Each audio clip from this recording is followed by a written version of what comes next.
Appreciate everybody for rocking and rolling here with us on a Monday, fresh off the weekend. In my own words, the podcast, hottest show on the streets, best form of that Crimson Tide news, notes, and information you can get your hand on. Got a little tongue-tied there. Yours truly, Stephen M. Smith. And we get to the big boys, the offensive linemen, the group that does the dirty work. Not always appreciated, but they get the job done. And in terms of Alabama, Crimson Tide, anything short of a Joe Moore award for this offensive line would be a disappointment, just seeing how you look at the talent, the experience, the playmakers on this front group, and just highlighting some guys here for just a moment here. When you have Alex Leatherwood, who's a former 5-star. Landon Dickerson, a former 5-star. Evan Neal, a 5-star. You've got Deontay Brown, a mid to high 4-star. There's a lot of talent here on this offensive line. There's a lot of power. There's a lot of strength. There's a lot of footwork. There's a reason as to why head coach Nick Saban encouraged one Najee Harris to come back for his senior year so that he could have the opportunity to run behind arguably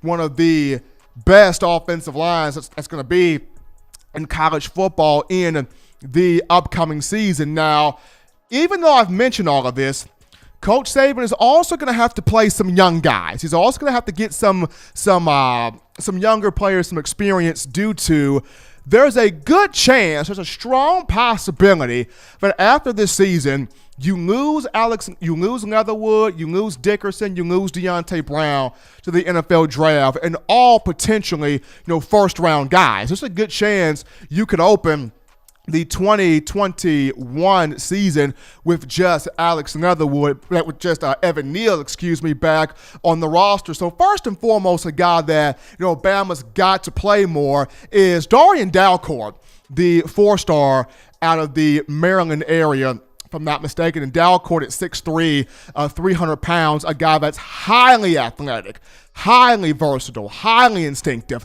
When I watched him play last year, and him creating those 2 long touchdown opportunities for one Keelan Robinson, when I watched him take on a defensive lineman and then quickly work up to the linebacker, I saw a young Antoine Caldwell back in his day, with the Crimson Tide back in 2008, one of the most athletic centers, Bama has had in the Saban era. And when I watch Dalcourt, I see a lot of Caldwell. And while this past season, Dickerson gave you some physicality, he gave you some nastiness, some toughness, that junkyard dog meanness at that center spot, and we enjoyed that. But when you look at Dalcourt, this gives you a natural-born center. If Alabama was to take Dickerson, move him to right tackle, make Dalcourt the center, now you've got a naturally born center at that spot,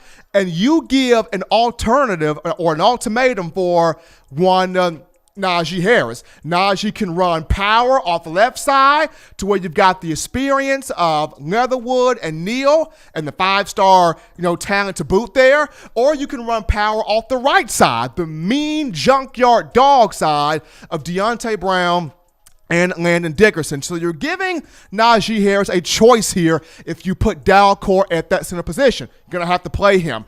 Another guy, Pierce Quick. And here is somebody of whom, going back to that meanness, probably the most nastiest offensive lineman in this roster, or on the roster, and in the rotation. One of the nicest guys you'll meet off the field, but on the field wants to embarrass you, as former Alabama defensive lineman Rudy Griffin stated eloquently last week on the show. He got a chance to coach against Pierce Quick. So this is a guy that wants to embarrass you, that wants to dominate you, that wants to put you on your butt, roll you over, move you 10, 15 yards down the field, and a guy that has the potential to, be a first rounder as well in the future. So another guy you got to play if you're Nick Saban is Pierce Quick. And then you got Emil Ekiyor Jr. here. And here's somebody that from Cathedral High School in Indianapolis, Indiana, a guy that he juggled both guard and center. Another one of those versatile guys. He can seamlessly play either position and got hurt last year, when he's healthy, if he can stay healthy, this is another guy that gives you that depth, that diversity, that versatility, can play, multiple roles, and not just those three. You've got guys like Amari Kite, who can be a big-time offensive tackle. You've got guys like Tommy Brown. You've got guys like Tanner Bowles. So Alabama, very deep, very versatile, very diverse along this offensive line. So this is a group that is looking squarely at the opportunity to win the Joe Moore Award in protecting the likes of Mac Jones in the pocket at quarterback, also protecting the likes of Bryce Young and Paul Tyson once they get the opportunities to be on the field, but also have that ability to impose their will on defenses to where they can wear those guys down. They can lean on those guys, open up holes in the run game, provide those lanes for Najee Harris, Keelan Robinson, Trey Sanders, Brian Robinson, Jace McClellan, Roydell Williams, and also Kyle Edwards to boot there. And going back to something that Mike McCoy mentioned in the previous segment, and I understand the game has changed, and I get that.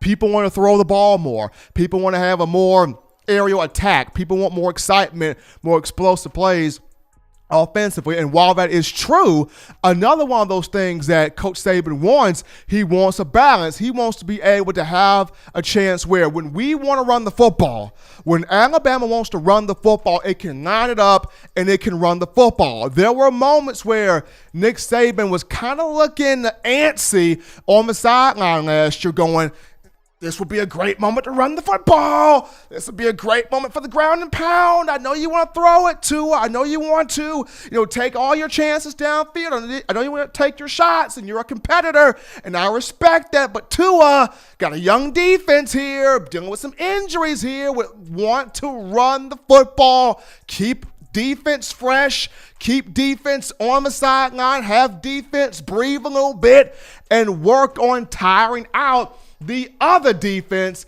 that is on the field at this point in time. So even while the greatness of Nick Saban, he understands, he knows, he sees, he recognizes, yes, the game is changing. We're seeing Clemson throw the ball more, right? We're seeing LSU throw the ball more. We're seeing Ohio State throw the ball more. We're seeing Oklahoma throw the ball more. We're seeing all of these changes going around surrounding us, and we are adapting, yes, to those changes, but at the same time, we still want to have that ability as Alabama to where when we want to run the football, when we want to line up and go mano a mano, smash mouth, control the clock, control the pace, the flow, the dynamics of the game, we want to be able to do that too. So when you have his offensive line that can potentially, at this point, with the five-star talent, with the size, with the experience, with the leadership, when you have a group that could potentially win the Joe Moore Award, you want to see that group flex some muscle as well. So excited for this group on the offensive line.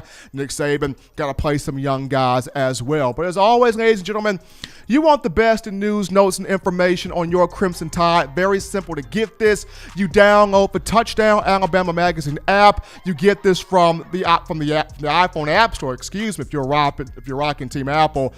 You go to the Google Play Store if you just so happen to have the Android phone. The podcast options, if you are audio listening pleasures, just so happen to be iTunes or Apple Podcasts, Spotify, Stitcher, TuneIn Radio, Overcast.fm, Google Play, or iHeartRadio. We got you locked and loaded right here. If the good and gracious Lord sees fit, I will return on Wednesday, continuing the conversation of Crimson Tide football. But as always, my friends, husbands, love your wives. Wives, appreciate, value those husbands. Children, find that way to legitimately not be bored. Get those 3 hearty meals a day, those 3 great laughs a day. Protect yourself. Protect the loved ones around you. Until next time, folks, it's been your man, Stephen M. Smith. This has been In My Own Words.